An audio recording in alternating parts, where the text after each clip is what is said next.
persona tenaz.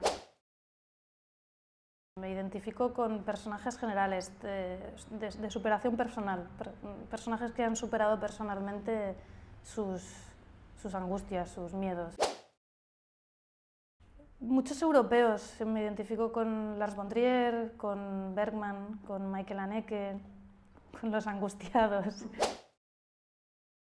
Nicole Kidman me encanta. Bueno, me identifico con muchas mujeres de ahora, por ejemplo, porque quizás están más visibles, con mujeres ahora que noto que se están autosuperando.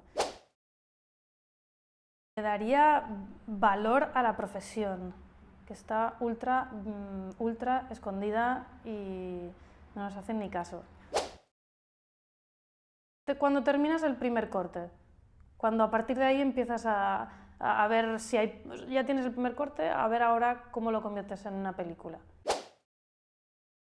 Me gusta Ackerman, ¿eh? Isabel Coixet es un referente, aunque no soy fan de su cine, pero sí que es un referente porque me parece que ha hecho un camino y ha estado ahí y eso me gusta como referente.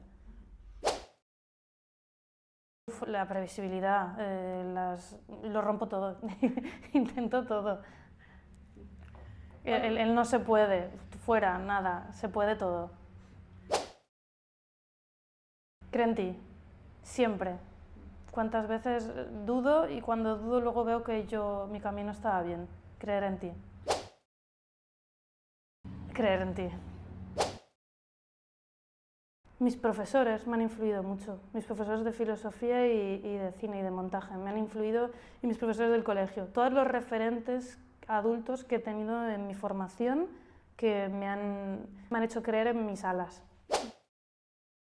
Pues una herramienta y una forma de visibilizar lo que no está ahí. O sea, al final necesitamos de personas que saquen de debajo de las piedras las cosas, y hay muchas piedras. Entonces yo lo que puedo es agradecer y hacer lo posible para que se os apoye y para que haya más. O sea, al final hay muchísimas piedras.